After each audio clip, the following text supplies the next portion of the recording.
हर रोज एक नई कहानी देखने के लिए चैनल को सब्सक्राइब करें और बेल आइकन दबाना ना भूलें। सरला अपने पति से बहुत परेशान थी क्योंकि आए दिन औरतें सरला के पति लालू के बारे में सरला से शिकायतें करके जाती थी कि आज लालू ने ऐसा कहा, आज लालू ने ऐसा किया। और एक रोज विमला अपनी छत पर फूलों को पानी दे रही थी। तभी वो देखती है कि सरला का पति लालू विमला को घूरे जा रहा था।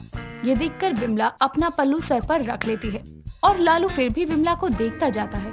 तभी विमला लालू से कहती है, क्या बात है भाई साहब, कभी सुंदर कमसिन और जवान औरत नहीं देखी? नहीं नहीं बहन जी, ऐसी मोटी और फैली हुई कमसीन औरत सच में मैंने आज से पहले कभी नहीं देखी।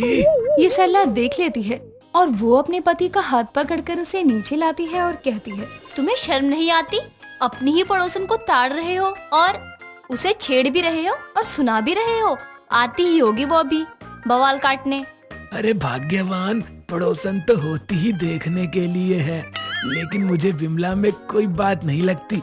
मोटी फैली हुई है वो बहुत ज्यादा। ओहो, मैं तो मोटी फैली हुई हूँ। बूढ़े, अपनी हालत देखिए, ऐसा लगता है चूसे हुए आम की गुठली है, जली हुई माचिस की तिल्ली है, बुझी हुई बत्ती की लाइट है। तू खुद के पाँव तो कब्र में लटक रहे हैं और चला है मुझे छेड़ने। सरला, इसे बता दे मैं औरतों पर हाथ नहीं उठाता, वरना ये यहाँ से चल कर नहीं दौड़ के जाएगी। अब लालू विमला से बहस करने के बाद सीधे फल की दुकान पर जाता है और फल वाली चमेली से कहता है, और चमेली कहाँ गई थी? मैं तो आया था तुझसे मिलने, पर तू थी ही नहीं। मेरा मकान मालिक मेरे साथ बराबर झगड़ा कर रहा है। मैं भी उसे बोली कि मैं तेरा पैसा देगी और उसके बाद ही तेरा घर छोड़ के जाएगी, भागेगी नहीं किराया लेकर। फिर किट किट करने लगा। अरे उसकी इतनी हिम्मत, मेरी चमेली से झगड़ा करेगा? कहाँ है उसका घर, बता तू मुझे। तेरे से एक मक्खी तो मरेगी नहीं, तू क्या अजगर मारने चला है? ए चमेली, देख मैं तेरे लिए जलेबी लाया हूँ, खाकर बता कैसी है। मेरे वास्ते लाया है क्या ये तू सब? पर मैं तेरे पे इतना गुस्सा कर गई, माफ कर दे मेरे को। लालू और फल वाली चमेली का चक्कर चल रहा था। बहुत लोगों को तो इसकी खबर भी थी, लेकिन लालू का ये इश्क लालू की बहू की उम्र की चमेली से था। अब देर शाम लालू घर आता है और सरला को कहता है, ए सरला, एक कप चाय दे, वैसे भी विमला ने सुबह सुबह दिमाग खराब कर दिया। हाँ हाँ, कहाँ थे सुबह से? घर में बहू बेटा और बीवी है, उनकी याद तो आती नहीं तुम्हें? कहाँ जुआबाजी कर रहे थे? चाय भी वहीं पी ली होती। अरे वो मैं जैसे तुम वैसे ही तुम्हारे बेरोजगार दोस्त, कहीं गार्ड की नौकरी क्यों नहीं तलाश लेते? 2 पैसे आएंगे घर में। अब सरला लालू को चाय बनाकर देती है और चाय पीकर फिर से लालू फल लाने के बहाने से घर से निकल जाता है। और सरला की बहू पूनम अपनी सास से कहती है, माँ जी, शाम के लिए कोई अच्छी सब्जी नहीं है, और तो और पापा जी तो फल ला लाकर फ्रिज में भर चुके हैं। कभी कभी तो लगता है किसी फल वाली से इनका चक्कर वक्कर तो नहीं चल रहा। क्या बोली बहू?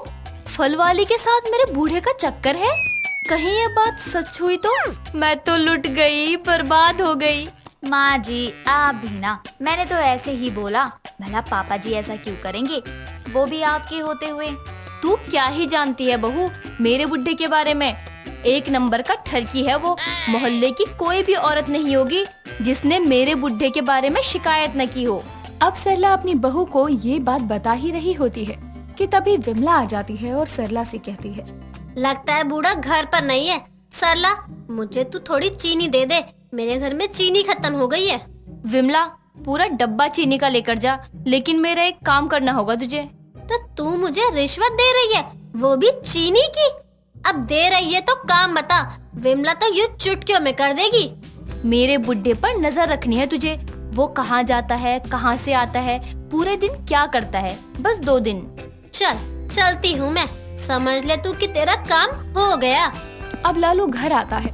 यहाँ घर से घंटों बाहर ही रहकर समय बिताता, लेकिन विमला भी उस पर बराबर नजर बनाए हुए थी। और करीब 2 दिन बाद विमला सरला के घर आती है और सरला से कहती है, आज बूढ़ा नजर नहीं आ रहा, कहीं गया हुआ है क्या? आ विमला, बैठ, चाय पिएगी? अरे सरला, छोड़ ना, वो मैं तुझे ये बताने आई थी कि फल वाली चमेली है ना। हाँ बोल बोल, क्या बोलना चाह रही है तू? तेरे बुड्ढे की टीवी ठीक हो जाए तब ना। वो चमेली जो है ना,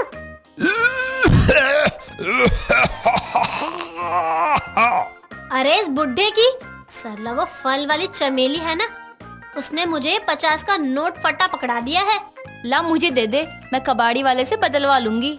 अब विमला चली जाती है और विमला और अपने ससुर के बोलने और खांसने की जुगलबंदी देखकर पूनम अपनी सास से कहती है, माँ जी आपने देखा, जैसे ही विमला आंटी उस चमेली फल वाली का नाम ले रही थी, पापा जी को कितनी खांसी आने लगी।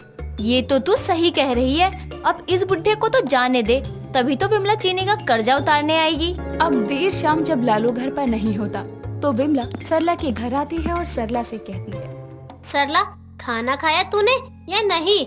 चल ना चाय पीते हैं। वो सब छोड़ और बता काम हुआ या नहीं। हाँ हाँ सबर रख, बता ही रही हूँ। पहले तू कुछ खा पी ले। ऐसे में इसलिए कह रही हूँ क्योंकि मेरा भी स्कूल के टाइम पर एक लड़के ने दिल तोड़ा था। 2 दिन तक कुछ खाया पिया नहीं गया था मुझसे। विमला आंटी मेरे साथ भी कई बार हुआ है ये तो, लेकिन मैं तो पेट भर कर खाती हूँ। बहू तू भी ऐसी निकली? ये सब छोड़ विमला, बता क्या हुआ। तेरे बुड्ढे को उस चमेली फल वाली के साथ चक्कर है। अपने बुढ़ापे की पेंशन वो उस फल वाली पर उड़ाता है और यहाँ आकर कहता है कि लूट लिया किसी ने। अरे विमला बहू, मैं तो लुट गई, बर्बाद हो गई। मेरा बुढ़ा फल वाली से चक्कर चला रहा है। कमीना निकला, धोखा दिया है मुझे उस कमीने बुढ़े ने। अब मैं कहाँ जाऊँ बच्चों को छोड़कर। बहू भी आ गई घर में, तब भी इस बूढ़े को तनिक लाज ना आई। संभाल तू अपने आप को। मुझे पता है कि बूढ़ों का धोखा देना कितना दुखता है। तुझे किस बुढ़े ने धोखा दिया? तेरा वाला तो अभी मरा भी नहीं है। वो तेरा ही बुढ़ा था जो मुझे लव लेटर लिखता था। तो मुझे भी लगा कि बुढ़े को मुझसे प्यार व्यार हो गया होगा, लेकिन बात बढ़ती तब तक उसने उस फल वाली पर लाइन मारना शुरू कर दिया। अब सरला को जब पता चलता है कि उसके पति लालू का किसी और के साथ चक्कर चल रहा है, तो वो अपने पति को ढूंढने निकलती है। वो देखती है कि लालू उसी फल वाली चमेली के यहाँ बैठा हुआ है। अब विमला और सरला दोनों घूंघट कर लेते हैं और फल वाली चमेली के पास पहुँचते हैं और कहते हैं, जी बहन जी, 1 किलो संतरा तोल देना। कितने का है? चमेली जल्दी जल्दी सामान दे और चल तुझे घुमा कर लाता हूँ। बुढ़ा तो आपका बड़ा ही रोमांटिक है इस उम्र में भी। ये मेरा बूढ़ा है ना, इसकी बुढ़िया मर गई होगी, तब से ये यहीं आकर बैठता है। मेरा भी काम निकल जाता है।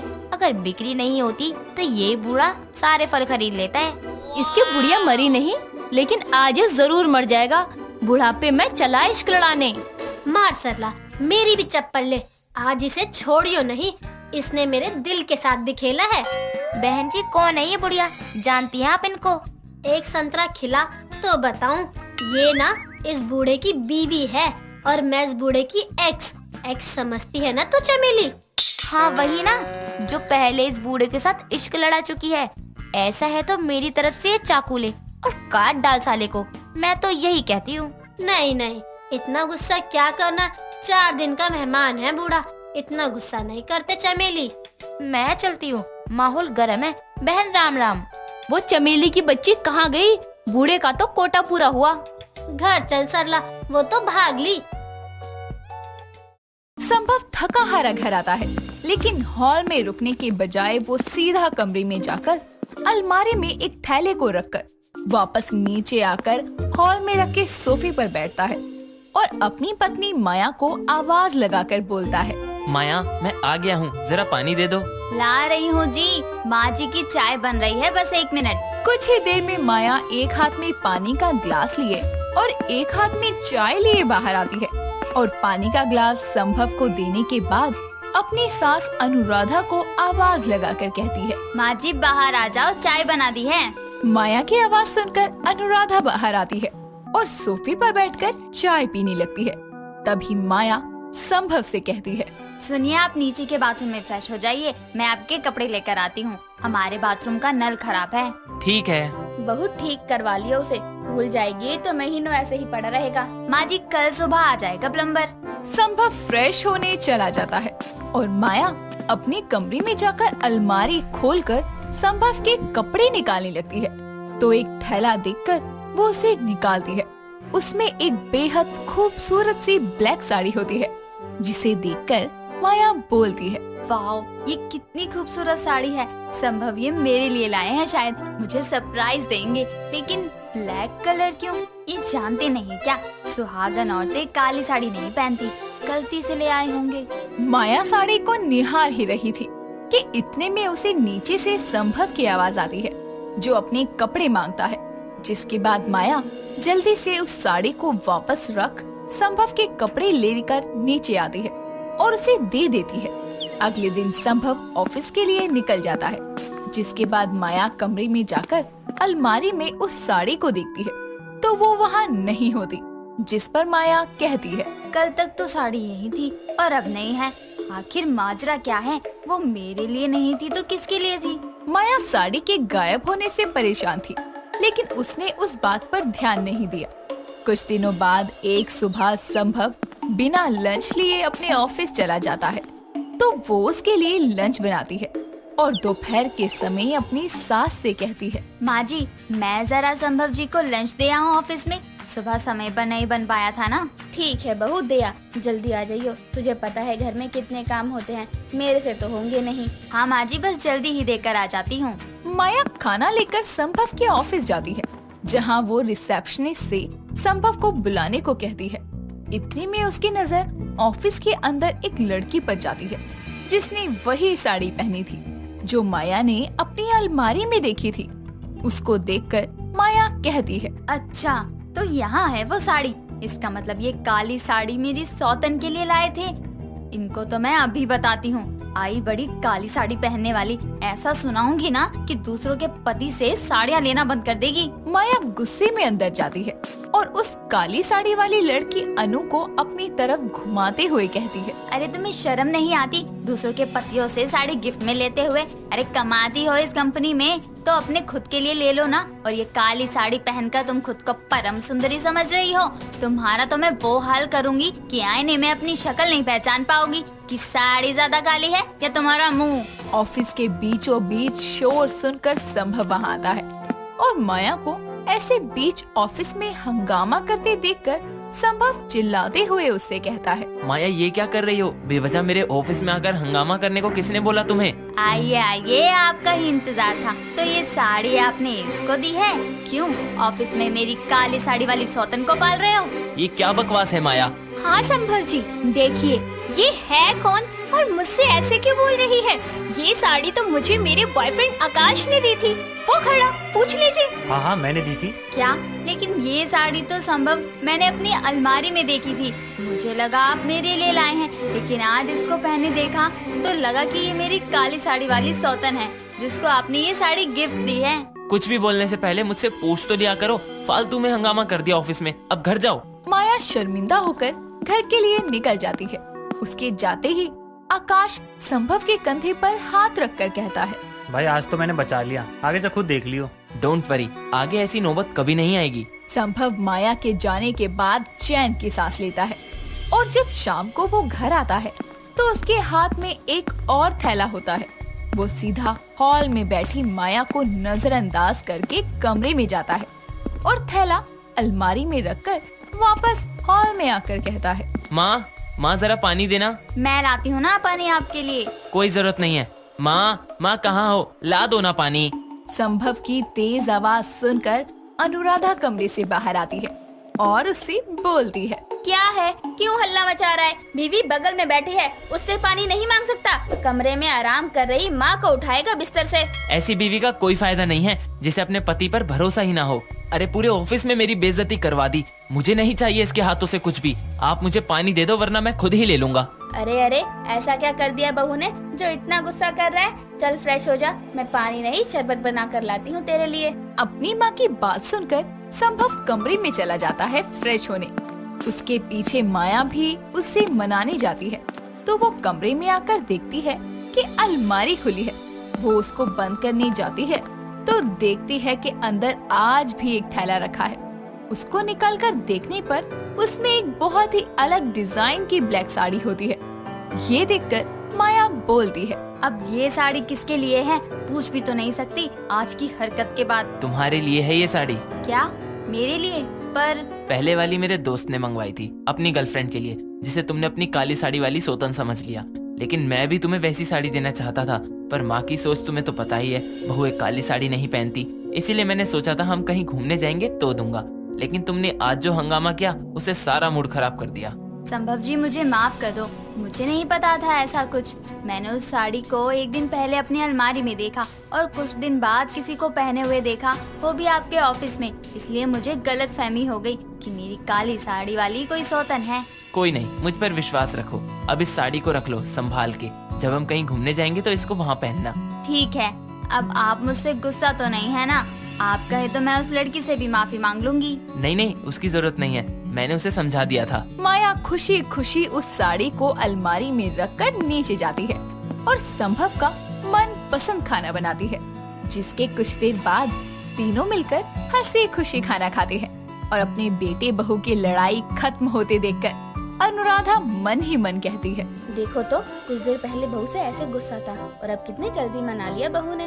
बस मेरे बच्चे ऐसे ही खुशी खुशी रहें। सभी खाना खा रहे थे कि तभी संभव का फोन बजता है और वो खाने की टेबल से उठकर कमरे में जाता है और बोलता है, अरे बेबी, तुम्हें तुम्हारी काली साड़ी मिल जाएगी, और वैसे भी तुम्हें पता है मुझे काला रंग बहुत पसंद है, और उसमें तुम काले रंग की साड़ी में तो गजब ही ढा देती हो। अच्छा जी, लेकिन इस काली साड़ी की वजह से उस दिन तुम अपनी बीवी के हाथों पकड़े जाते बच्चू। अरे जान, तुम्हें तो पता है मेरे स्वभाव का। अब मेरी बीवी जिंदगी में कभी मेरे ऊपर शक नहीं करेगी कि उसकी कोई काली साड़ी वाली सौतन भी है। वैसे उस दिन तुम अपनी बीवी को देखकर तो घबरा गए थे। सही वक्त पर दिमाग चलाकर तुमने मुझे इशारा कर दिया कि आकाश को अपना बॉयफ्रेंड बता दो। मानती हो ना? अच्छा मैं रखता हूँ, कल तुम्हारे लिए कुछ सरप्राइज है। इतना बोलकर संभव कॉल कट कर देता है और फिर अपने कमरे में बेड के नीचे से एक थैला निकालकर उसमें से एक बहुत ही खूबसूरत काली साड़ी निकाल कर कहता है, ये साड़ी तो तुम्हारी काली साड़ी वाली सौतन के लिए ही है माया, पर अफसोस तुम्हें कभी पता नहीं चलेगा। संभव ने अपनी चालाकी से अपनी बीवी के मन से काली साड़ी वाली सौतन का ख्याल भी हटा दिया और साथ ही माया की सौतन को भी साथ रख लिया। ऐसे मर्दों पर एक कहावत फिट बैठती है, मैन विल बी मैन। तो दोस्तों, कैसी लगी आपको हमारी ये काली साड़ी वाली सौतन की कहानी? दोस्तों, अगर आपको ये कहानी पसंद आई तो इसे लाइक करें, शेयर करें और कमेंट करके बताएं कि कहानी में आपको सबसे अच्छा क्या लगा।